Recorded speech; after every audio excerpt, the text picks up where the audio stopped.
game. They did it! They did it! They did it! And they're going crazy. They're jumping on each other. One of the most unbelievable finishes you will ever see.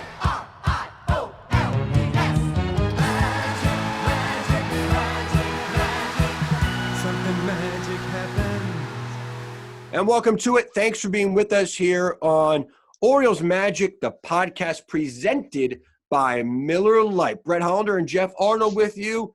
And Geoff, it's great to see you with a little bit of a different background for some of our viewers right now for you. Where are you? In the woods? Well, I'm in Pennsylvania. This is still where I've been doing the podcasts and other things that we're doing from.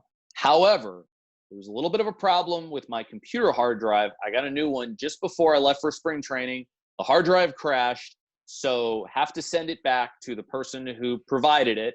And so I am actually relocated downstairs, going off the iPad, which is mounted just to make it look a little bit better. And I'm sitting on a couple of different pairs of books right now to be a little bit, to make it look a little bit better as far as appearance goes. But my butt's not too sore at this point, and I'm happy to be with you for another week of the podcast. That does sound pretty uncomfortable. I'm not going to lie to you. All right, coming up as our guest today is someone you go back with many years, actually, throughout his time in the Orioles minor league system, and that is Stevie Wilkerson. Interesting guy who, is really like a Swiss Army knife, the amount of things he can contribute to a big league roster. This is the way that he really was the second year that I saw him in Frederick. I mean, the first year he was predominantly a second baseman, and then he played some shortstop.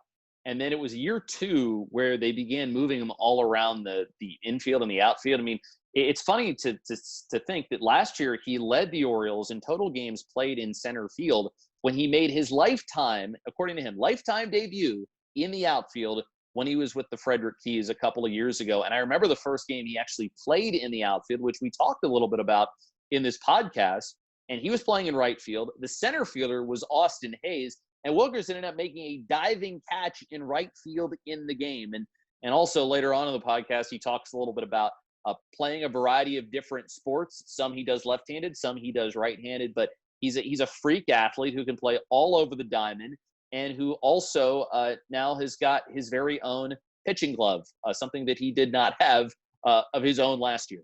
Clearly a freak athlete. That is a good way to describe him. He goes through the litany of sports he plays and played, and someone who could have played college football in a sports hotbed of Georgia, where he really came of age, and then to play ACC baseball at Clemson, being a star there, and now making to the big leagues. This is a guy with 10 home runs last year, Geoff.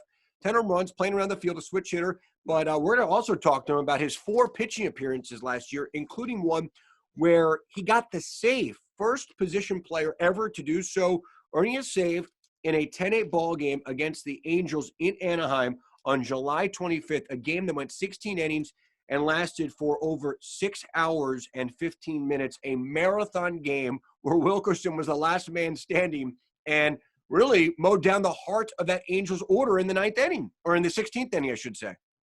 The last guy who he retired is going to be in the Hall of Fame, in Albert Pujols. And he's trying to retire Albert Pujols for the final out, throwing a fastball, or maybe as he would call it, a breeze ball, no faster than 56 miles an hour. And I can understand to a degree why it might have been so tough for the Angels hitters, because right before Wilkerson came on, they were staring at gas from Tanner Scott, who we know can reach 100 miles an hour or go over 100 miles an hour. And suddenly you're going from that to 53 to 56 miles an hour. I don't think it's any surprise that maybe some of those hitters, even a Hall of Famer, were held a little bit off balance. And this is no knock on Tanner, but in that game, Tanner blew the save, ends up getting the win, but he allows 3 runs in his 1 inning of work, and Wilkerson goes 1, 2, 3 in his 1 inning of work. And by the way, in the game, Wilkerson lowered his ERA to 2.25.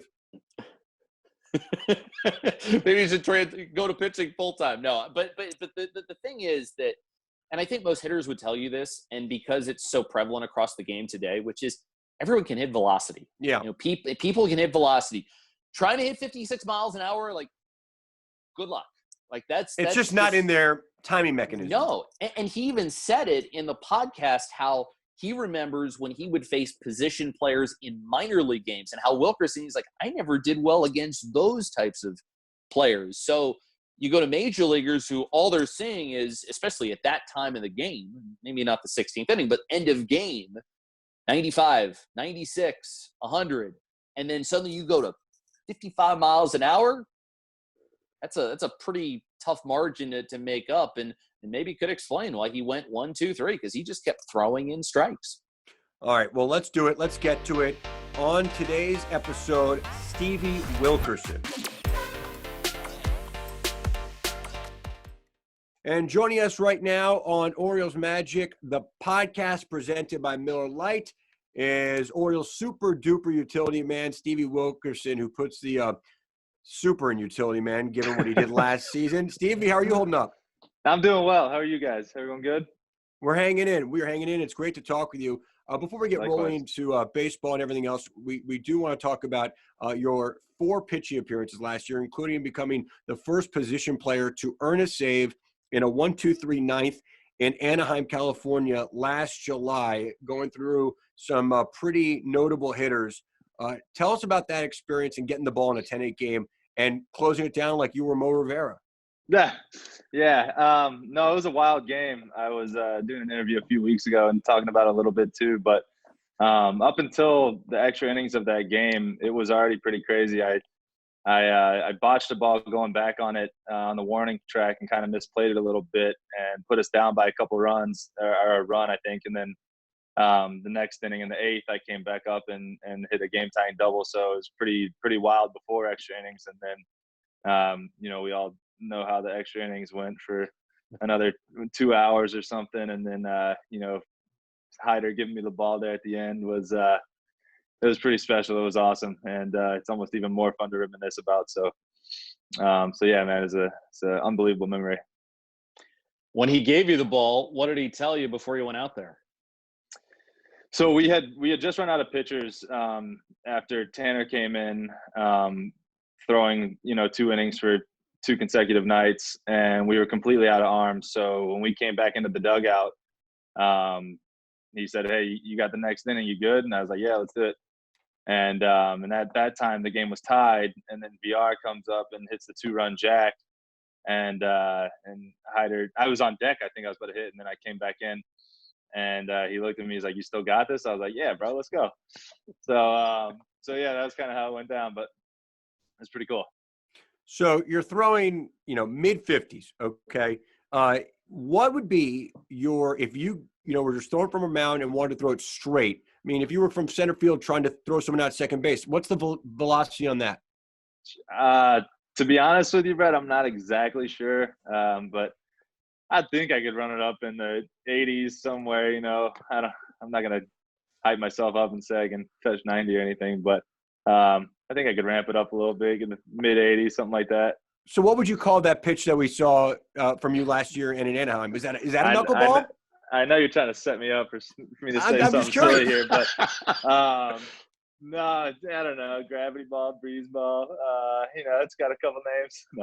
It danced. I don't know. Honestly, yeah, looking at it on video, it's kind of funny how it does move. But no, honestly, I was just trying to float the ball over the plate. I had warmed up a few pitches like before my first outing in the batting cages in the tunnel, and I was kind of just flipping them in there and just seeing if I could throw it over the plate, and that was working. So I was like, that was kind of my approach, just throw it over the plate. And I think it progressively got slower and slower when I kind of saw because I know how hard it is to hit against position players. It's brutal.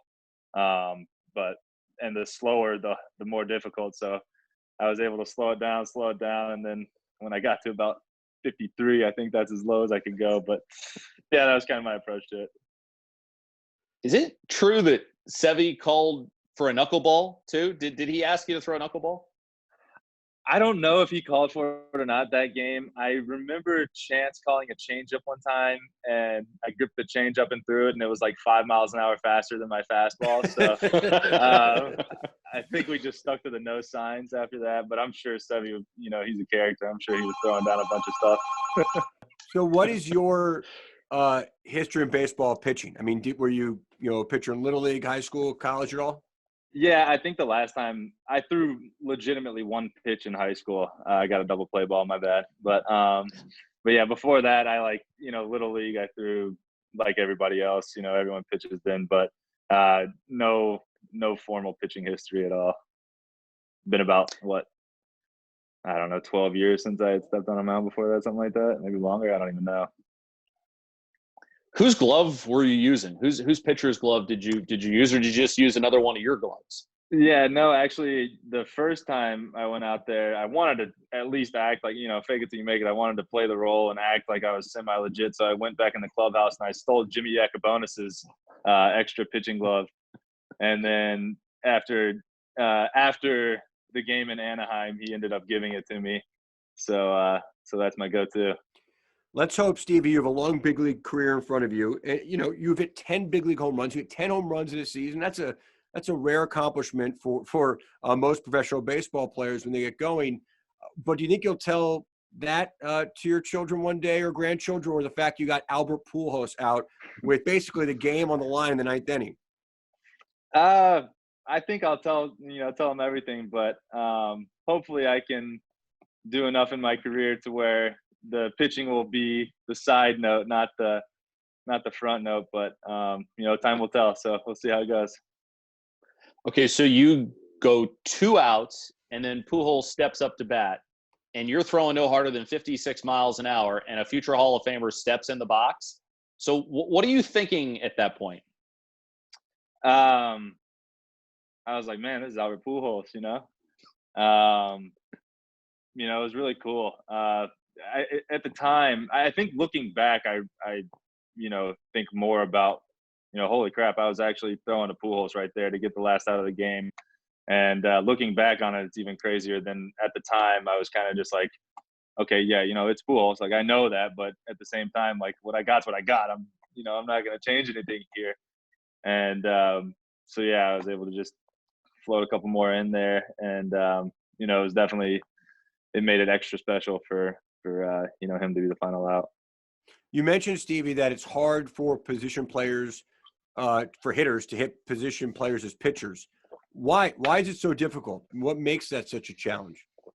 I think just because we're so accustomed to timing everything to, nowadays hit close to 100-mile-an-hour fastballs. And when your moves and your mindset is set up for that, I think for some guys more than others, it's just a lot more difficult to adjust and be able to sit back and hit those position players when they throw.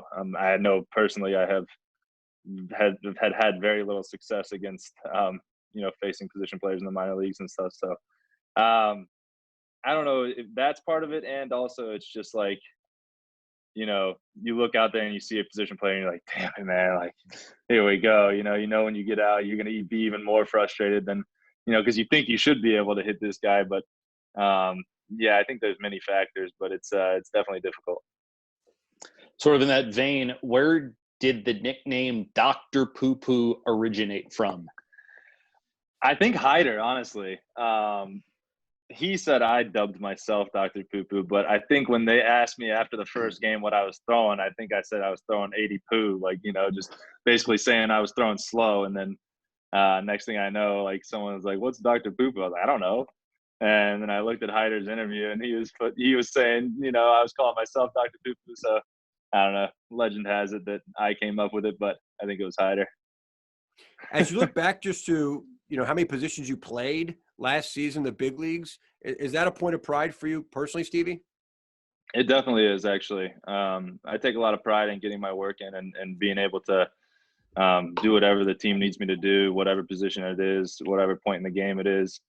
So, I think adding all those games in center field last year, I was pretty proud of that, and especially not having done that before at all, ever. Wow. It was rewarding to know how much I worked at it out there. And then, I made some pretty good progress fairly quickly. Definitely at times, had to make some adjustments and had some learning curves, of course, but it's definitely something I take a lot of pride in, is to be able to, play whatever position, do whatever I'm asked of. What was the most challenging aspect of playing center field for you? Because I remember your first game in the outfield in the minors, and we were in Carolina. Right field. Right field. And Yeah. Austin Hayes was playing center field. That's right. And you fast forward a couple of years, and you're in the center of the outfield. You remember that diving play I made that game? That was unbelievable. Yeah, actually, when Keith Bodie came up to me in the hotel lobby, we were about to get on the bus on the way over to the stadium. He told me I was playing right field, and a couple guys were, around me at the time too, and we kind of thought he was joking, honestly. But yeah, that was the first time I had ever played outfield. And then, over the next couple of years, I filled in out there here and there, which finally led to last year where I primarily played out there. So pretty crazy. What is your spring training preparation before things were shut down, when you were kind of divvying up your time in a practice setting or pregame setting, infield, outfield, and even playing around both the infield and outfield? Yeah, I did most of my work in the infield. I think with the new staff, they've seen me play outfield a lot more than they've seen me play infield. So, I think they would like to see me play infield a little more. And even in spring training, it was like I would practice for, 75% of the days at second, or whatever in the infield, and then come game time, go and play outfield. So it was definitely divvied up, but since I had more time in the outfield last year, we definitely put a little more work in the infield this spring training. I think I asked you this in the Masson spring broadcast that I did, but how many gloves do you have right now? Mizuno hooked it up this year. They even gave me a pitching glove too, so that's pretty funny. But so you weren't joking about it. You said you're like, it's like I got a new pitching glove and I'm practicing breeze ball, so it's true. Okay, it's true. I asked them for it and I thought they were going to shut me down, and then I got one, so it's kind of cool. But I don't know, man. I like, people are sneakerheads. I'm a glove head. I love gloves and breaking them in and having a bunch of different ones. So I don't even know, 10, 15, a ton. Steve, have more people asked you about pitching and earning a save, or that catch you made in right field final game of the season in Fenway Park? As of recently, the pitching. I don't know if it's because like rebroadcasting games or whatever it is, but yeah, definitely lately pitching. But the catch was hot there for a little while. Did you you appeared in games a couple of different times on the mound?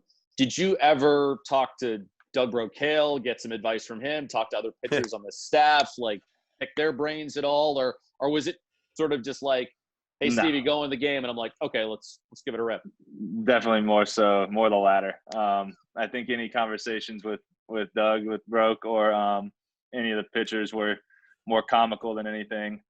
And, guys joking around, like, oh, you make it look so easy, and hyping me up a little bit. So, no, more of a comedic relief for everyone than real conversation. Let's go back to last year offensively for you. The 10 home runs. Were you surprised by that number? Getting to that double-digit number in a big league season? I don't know. I wasn't surprised about it. I was proud of it, and I think I could have done better.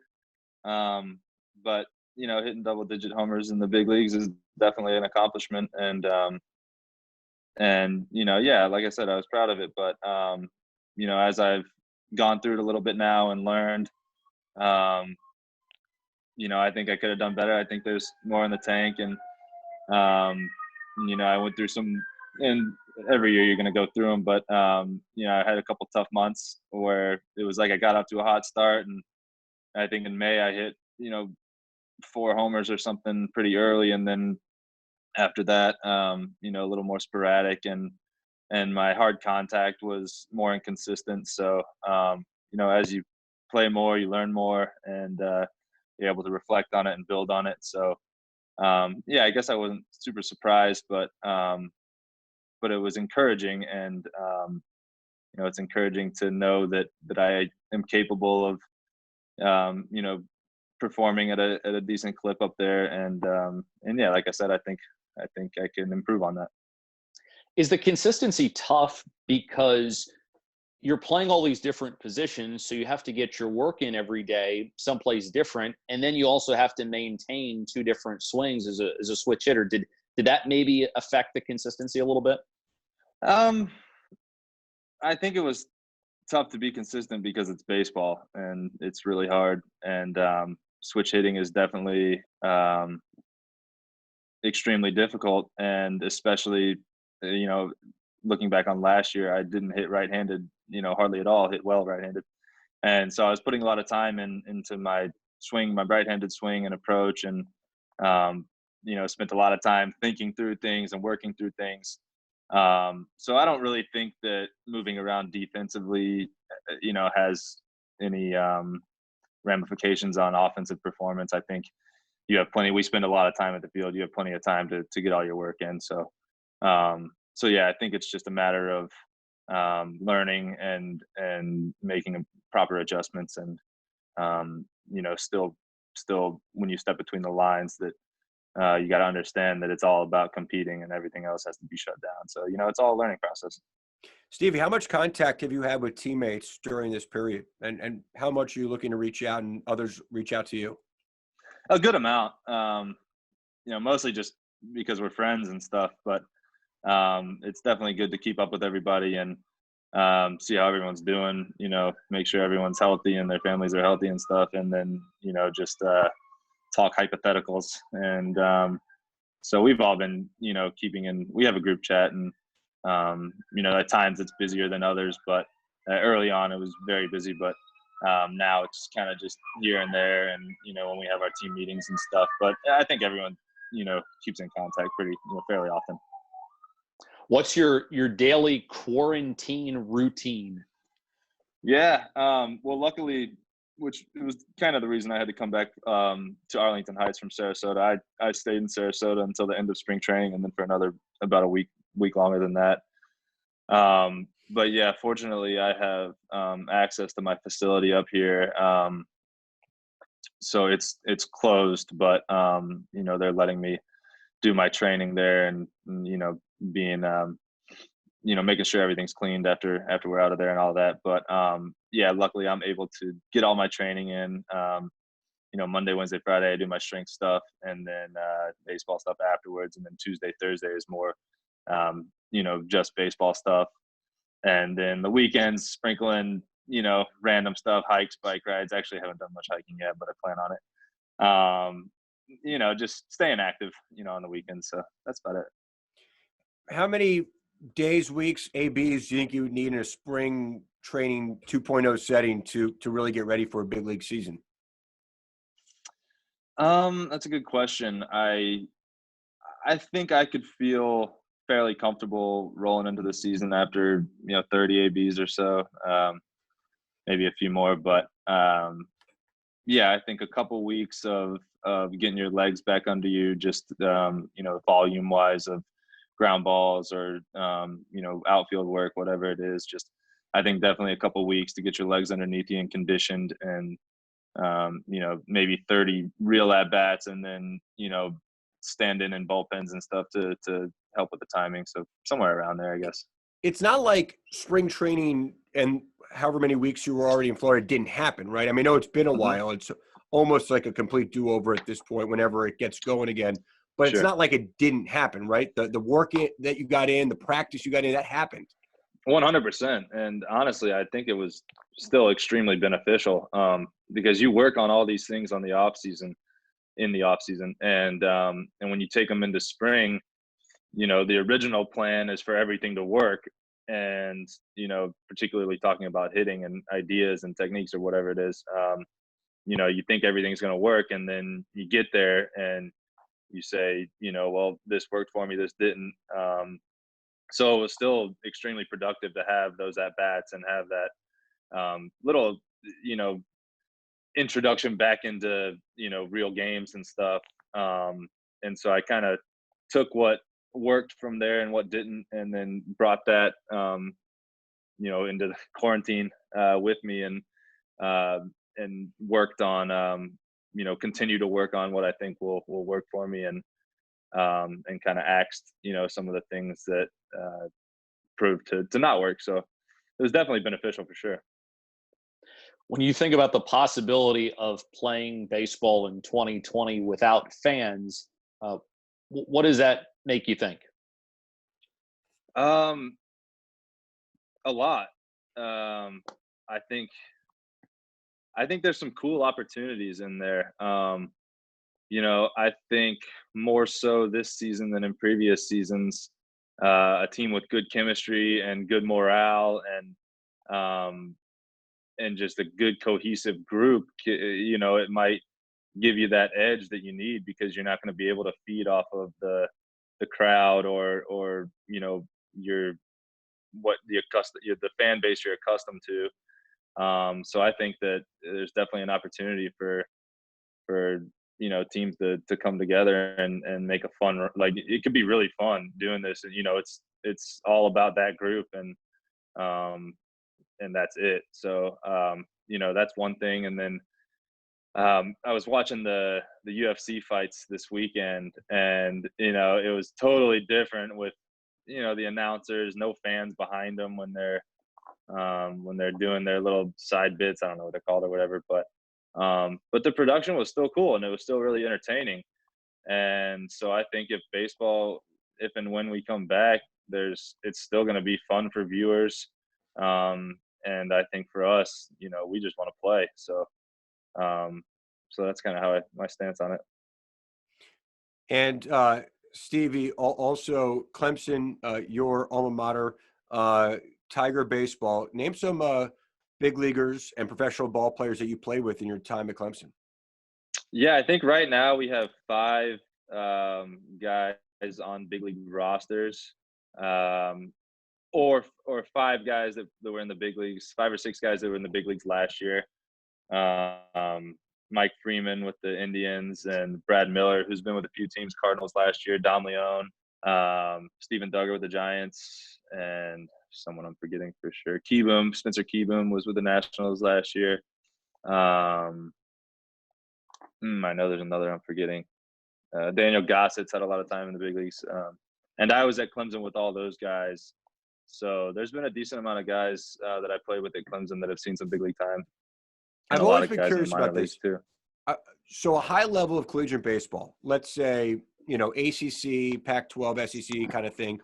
Does that have a equivalent minor league level? Like, is that high A? What is that? It's funny. Yeah, I knew you were going to ask that. It's funny, like, thinking back, because I remember after I got drafted and I was in Aberdeen, I remember calling my dad and being like, this is totally different. Like, everything about this is different. And that was talking about the game itself, but also the environment and how you go about your work and everything like that. It was just a total 360, or 180, whatever the opposite is. But it's quarantine. Don't worry about it. Yeah, whatever. I gotta start reading a little more again. But yeah, I guess. I mean, obviously, it's a huge step up from high school. So, I mean, I don't know, man. Yeah, you can maybe compare it to, like, one of the A balls, I would say. Okay. Yeah, like, especially pitching wise. I think when you go to Double A is when the pitching, takes that next step.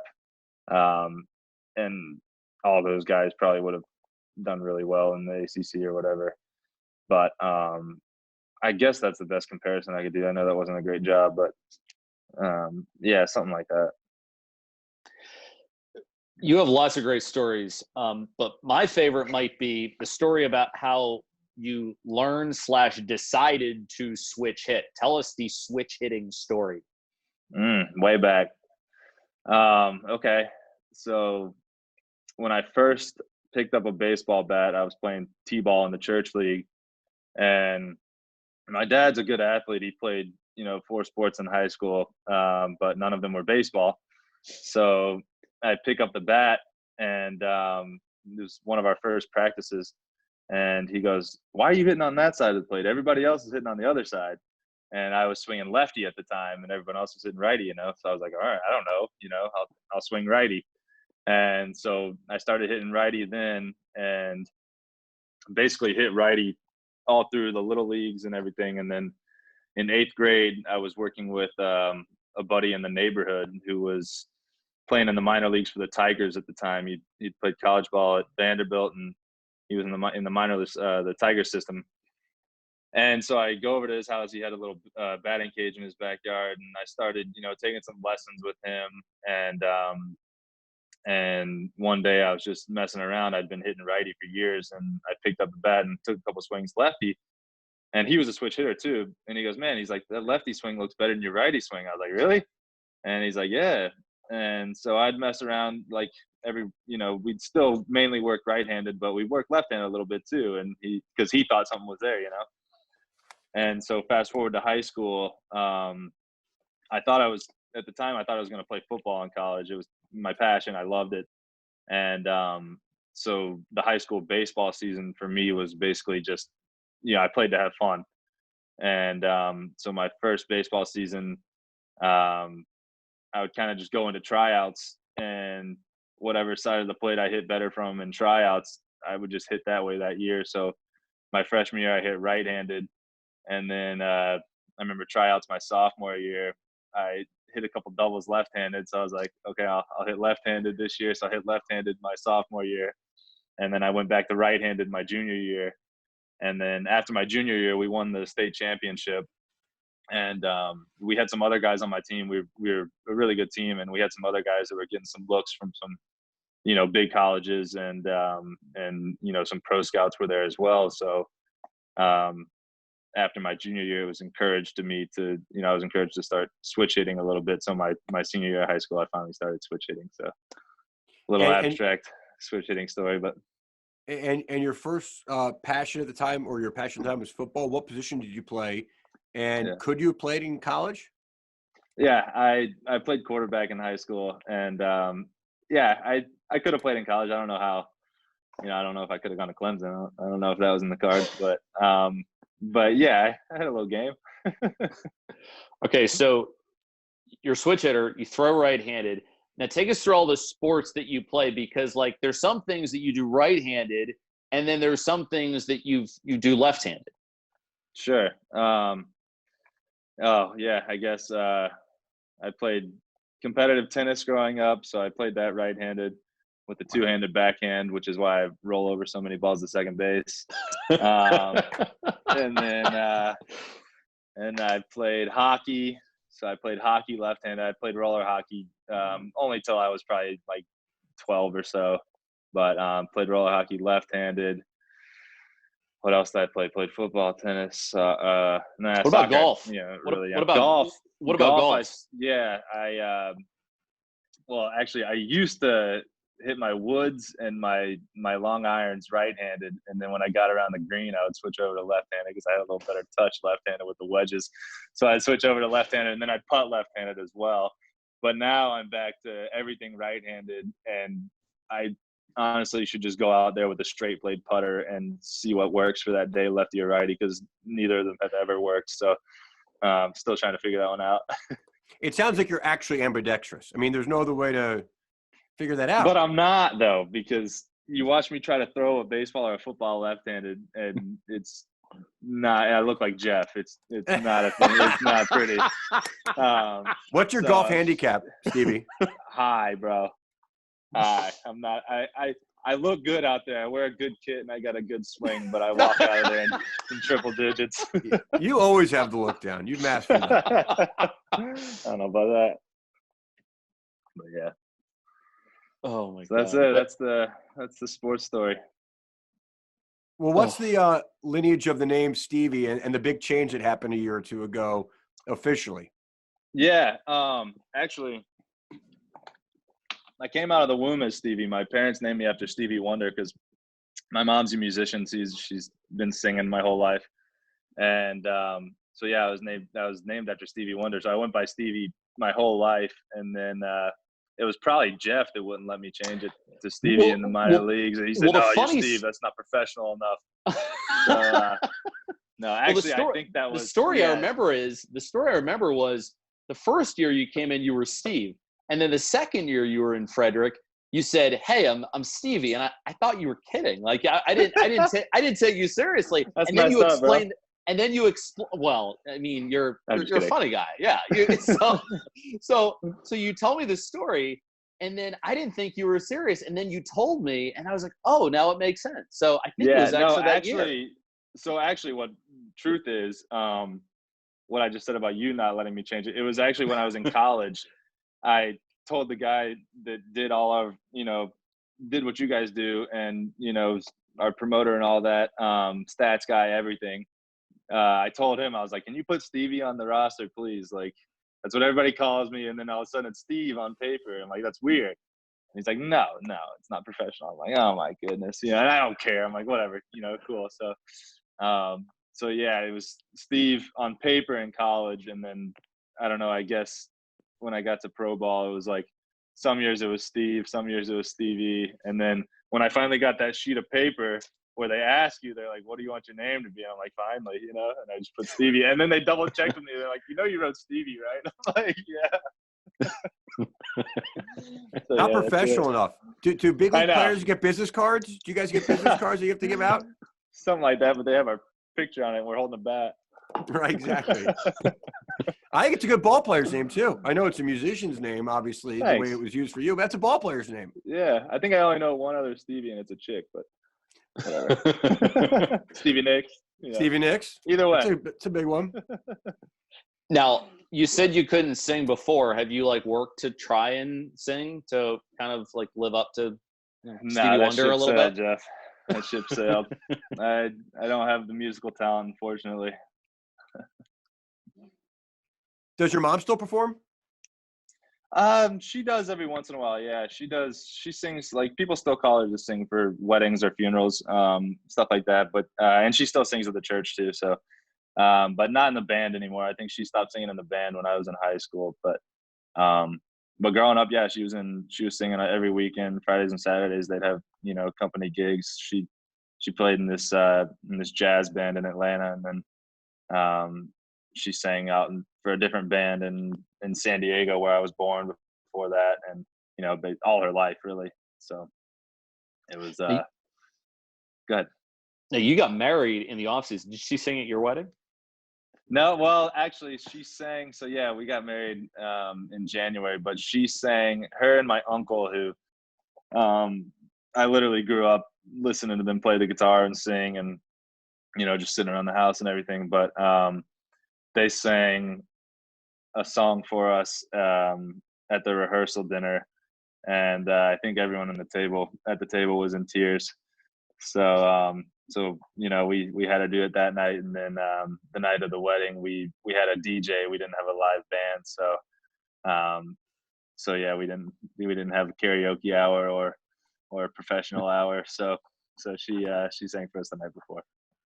Well, congrats on the nuptials, and hopefully we're seeing you, Stevie, back on a ball field soon. Yeah, and a pitcher's mound. Man. Oh yeah, I don't know about that, but that's when we'll know we're really back, when Stevie Wilkerson's nailing games down the ninth inning. Yeah, something like that. Well, we appreciate it so much. Thanks, Stevie. Best health to you and your family. Thanks, guys. Really enjoyed it. Stay safe. That was a lot of fun with Stevie Wilkerson, and you can just sense it in the Orioles clubhouse, Geoff. He's kind of, I don't want to say the life of the party. That's cheesy, but he's a guy people rally around. They like to see his face. He's one of my favorite people in the game. And since I've gotten into this, every time I go into the clubhouse, you never knew what you were going to get from him. He'd always find a way to make you laugh. And that, for me, is one of the coolest things about having the opportunity that I now have with the Orioles, is being to connect with the likes of Stevie Wilkerson and Brandon Klein and Trey Mancini and all these other players that I've gotten to know over the years. And Wilkerson is certainly one of my favorites because he is so much fun, and he is the ultimate teammate. I mean, when I was in Frederick, I heard our manager say this, and a couple other players say this too, which is, we just want him to succeed because he roots for everybody on this team. He wants them to be at their best, and by association, people want him to do his best. And so I think that's what was kind of cool about him closing out that game, picking up that save, because number one, obviously it's terrible to lose any game, but especially a 16-inning game. And then the fact that there's no pitching left, somebody has to go out there and get a couple of outs. They give him the ball and he says, "Let's ride, let's make it happen." He goes 1, 2, 3, and now he'll be in the Hall of Fame and go down in the baseball history books for all time. So it's really cool, and just the way that he talked about the game in such entertaining terms, and watching all the things on a more serious side that he did last year, playing all those different positions, going into double digits with home runs. I mean, last year was a pretty special year for Stevie Wilkerson, and hopefully he'll get a chance to build off of that in 2020. Yeah, it certainly makes him a commodity, if you ask me, in today's game to have that sort of versatility. Geoff, I know throughout our many platforms with the Orioles, there's a lot of great content out there. Tell us about what's cooking right now. Yeah, one of those is Birdland Insider. A new blog is available on Orioles.com. And like we said, it's called Birdland Insider. Insider content includes current and past Orioles magazine articles, photo essays curated by team photographers. There's some great photographs in the ones that I've had a chance to look at. Q&As with players, prospects, spotlights, and much more. For updates, visit Orioles.com/Birdland Insider or follow on Twitter at Birdland Insider. And I'm going to say, from a personal perspective, I check Birdland Insider every single week. I read everything that is up there. The content is great, and it's also really cool for us to check some of it out. Brett, I saw Bill Stetka has done a little bit of work on this, and then some of the other great Orioles PR staffers have as well, going back and looking at specific games or seasons, and kind of fitting for us, just because a lot of the podcast content that we have done so far has been looking at Orioles past, and not only do you get to read about some of it, but you get to see some of the pictures as well, and that's pretty cool. Yeah, it certainly is. It's really good content. And next podcast episode for us, Geoff, dropping on Monday, will be none other than number 22, Mr. Jim Palmer. Yeah, he's got quite a history. Best Orioles pitcher of all time, a Hall of Famer.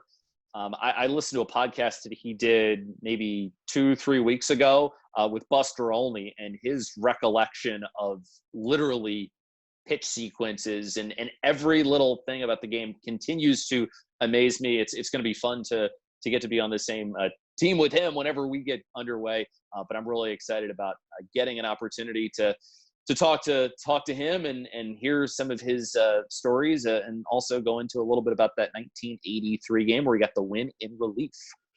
Yeah, I believe Steve Carlton was the Phillies starter on that day. But to get into that and to get into his incredible baseball journey and time with the Orioles, both as a player and in broadcasting, that will be a lot of fun coming up on Monday on this very podcast. Until then, for Geoff Arnold, I'm Brett Hollander. Thanks for being with us here on Orioles Magic, the podcast presented by Miller Lite.